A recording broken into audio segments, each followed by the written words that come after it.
Okay, so welcome to part 4.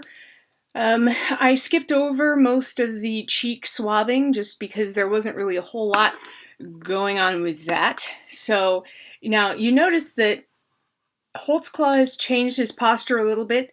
That's partially because he was leaning forward when they were taking those cheek swabs. Normally, when a defendant, or not a defendant, but when a suspect is being interrogated and they start to slouch over or kind of hang their upper body, over their knees or rest their arms on their knees, that can be seen as being kind of submissive and like they realize that they're going to be defeated. But with him, you're going to notice that still at this juncture, even when he does lean forward, his head is up, he's looking up. It's more of an aggressive posture than it is one of submission. So I just thought that was interesting. But now that they've gotten the DNA, this is when they're really going to turn the heat up a little bit. So let's find out what happens.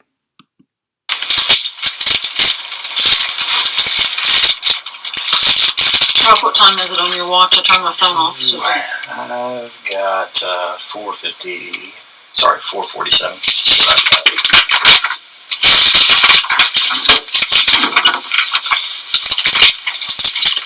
So do you usually do traffic stops on home, or what was... I don't. Like I said before, I rarely don't. I usually try to get home because I'm tired of them. Well, are you a DUI worker? When I first started coming out, I did. But not really at the end now, to be honest with you. I usually, if I see somebody swerving, I'm swoop the other way. So you notice what they're implying here. They're saying, when we were beat cops too, before we were detectives, if it was after work and we were driving our take-home cars home and we saw somebody swerve a very minor traffic violation, we would usually just look the other way because you really want to get home. So the implication is, well, why did you care so much about this one car? Well, officers did too. So. Well, Daniel, this is kind of one of the things that we kind of bring it in here to see how truthful you are. Right. Now, you need to kind of think of a few different things here. Okay. We pulled up a lot of video around that area after these allegations. Okay. She also had a SANE exam, which you know what that consists of. Right. There's a reason why we wanted your buckles. Okay. The SANE exam is the DNA test. So when the victim came in to lodge her complaint, they took these cheek swabs. All they do, they take it's like a glorified Q-tip, and they rub it on the inside of your cheek to pick up some cells. So it's not invasive, it doesn't hurt. It's not like a blood test, or they don't have to rip out hair, anything like that. So it's a very easy way to get DNA. And they are going to be looking for his DNA in her mouth because that's where his penis went. And so that's why they wanted his DNA. Now, it turned out they didn't find any of his DNA in her mouth, but we'll talk more about that later because the DNA definitely helped convict him, but it wasn't DNA from this victim. Anyway, I'm getting ahead of myself. So, back to the video. Now, we can go through a couple different things of why we've got you in here, but you sure there's nothing you want to... Nothing. So, if we go off the video and watch that, you're still going to stick with your story? Yes, sir. If we go off DNA? DNA as well. Should we show you the video? Yes. You do want to see it? Yes. So, there's nothing that... Everything that I recall of that night is what was asked and everything. That's what happened.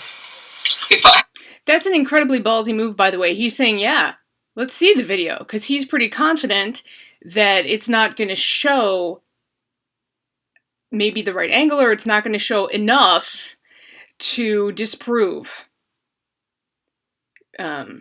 his assertion of innocence. See, what he did, and again, I hate to say it was smart, but in an evil way it was, in that, if you have somebody in the back of your patrol car, they're sitting on the seat, but their feet are, out on the ground. And then the door is obviously open, and you're standing right in front of them. It's very hard to tell from a grainy surveillance video if you are speaking with them or if there was something else entirely going on. So he's confident in this video that nothing incriminating is going to be on that video. That's a bold move there, saying, yeah, you're saying there's video, let's see it. That's bold. I maybe not asked enough questions.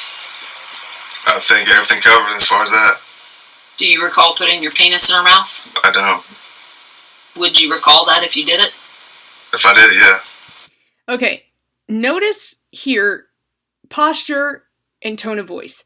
First off, he has started to slump a little bit. He's no longer leaning forward aggressively, but he's also not kind of leaning backward against the wall. You know, his confidence is diminishing a little bit. It is also very odd how calm he is. He has not gotten frantic or impassioned. He hasn't raised his voice. He's not saying, you know, damn it, I didn't do that. How many times do I have to tell you I didn't do that? He's not really getting very vocal, which at this point is weird. Okay, now it would have been also weird if at the beginning of the interview he was protesting and denying, because that would be the, oh, he doth protest too much, right?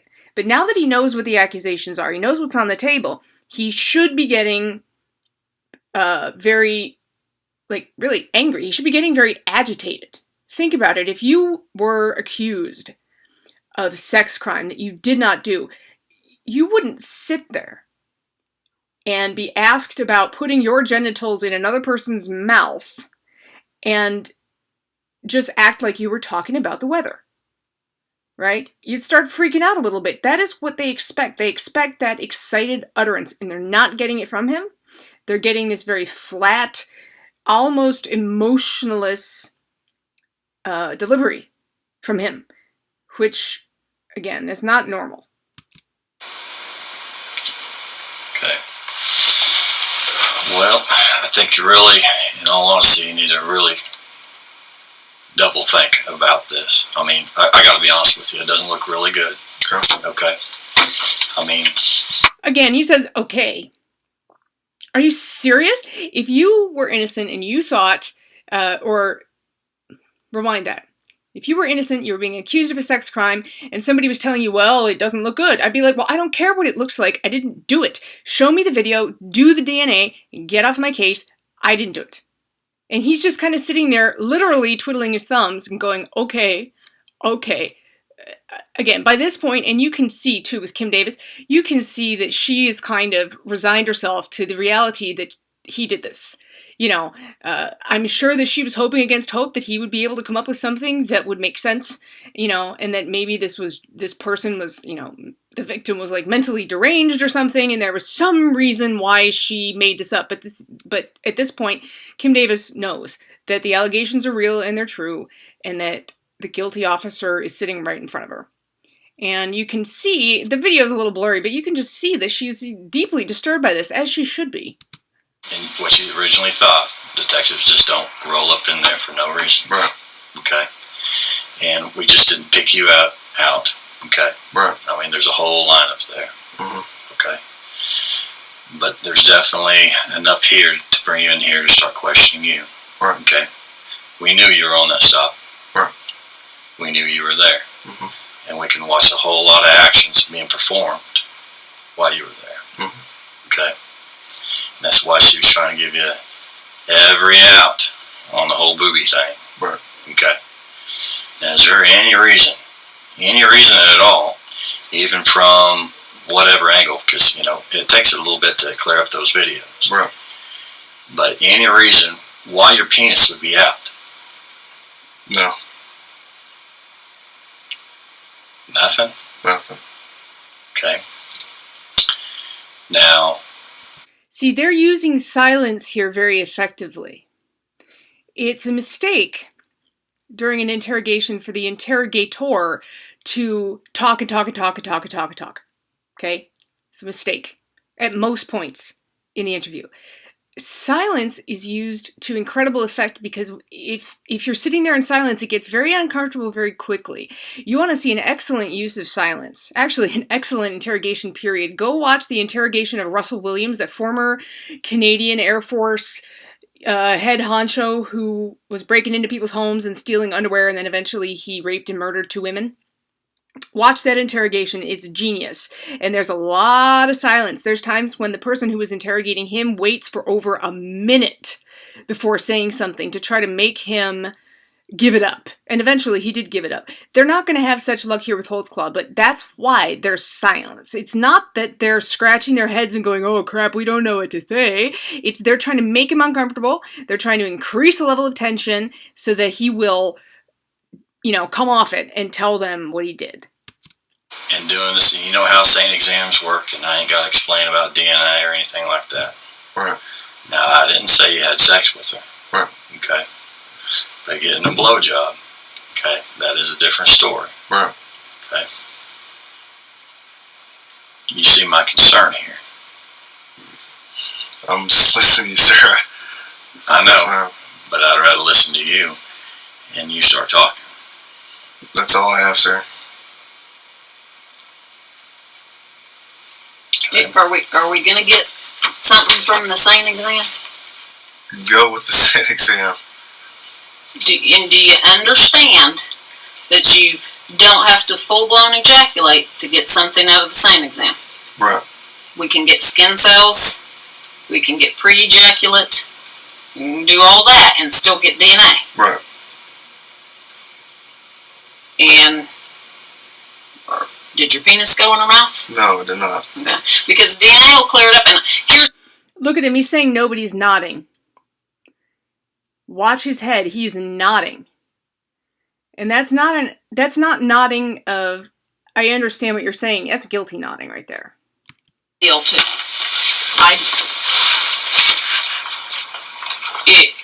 We can fall on the sword.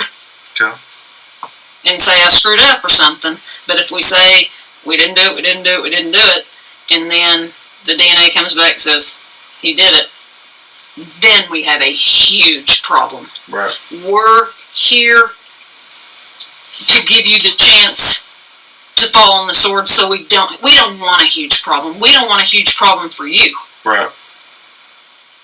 This is time. It's time. If it touched her mouth, if it touched the inside of her mouth for 1 second, 2 seconds, 3 seconds, you gotta tell us now. Look, there's a huge difference. There's a huge difference in between rape being forced and some old girl who wants it. Right. Okay, we've had plenty of that. We get that. We know that. Okay, but there is a big difference. Okay. Right. Now, this is part, I guess this is as good a time to talk about it as any. This is part of something called the Reed technique. Most American investigators are trained in the Reed technique. They are not using the full Reed technique here because the Reed technique is very confrontational. You kind of blow into the interrogation room, you lay all the facts on the table, you say, we know what you did, we know how you did it, you need to confess right now, and you don't let them lie, you don't let them talk for extended periods of time, going on tangents, you keep them focused, you're constantly ramping up the pressure. Then, and this is where they're doing a little bit of the Reed technique, what you do is you try to offer the suspect several alternatives that seem more morally acceptable than the original accusation. So they can kind of cop out to something that seems a little better, but it's still a crime. So here they're saying, maybe you didn't force her to do this. Maybe, maybe she was offering to go down on you in exchange for you not taking her to jail. Maybe it was that. Or maybe you wanted to cheat on your girlfriend and, this lady was willing and blah, blah, blah. They're trying to give him an out so that he can say, yes, my penis went in her mouth. That's what they're trying to do. It's not going to work. But I'm just saying, these videos ain't helping. And we're going to do the comparing and all that. Okay. Okay. Now, because this is only 14 hours after, I would be interested to know how many videos they really had at that point. I suspect that they maybe only had one, if that. And that, because at least in the American criminal justice system, you can lie to a suspect to try to get them to confess. So it's pretty likely that at this stage of the game, that's what Rocky is doing. He's trying to make it appear as if, okay, well, look, we've already pulled all these videos and they're being cleaned up right now, and by the end of the day, we're going to be able to see everything that you did, from multiple angles. That never happen. That never happened.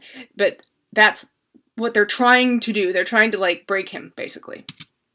But it's not looking good so far. Okay. Okay. And I don't want to see anybody go down for something that there was no force. Right. Now, I'm not seeing any beating or anything like that. Right. Okay. I'm not seeing that big time, big guy forcer type thing like what we do see. Right. Just look and listen to him again. He's slouching a little bit, but he's still calm. He's not really saying much, but he definitely is not getting angry or explosive, which you would absolutely expect from an innocent person. But if it was a get out of jail free card, that happens. Right. And we know that happens. Right. But we got to know that.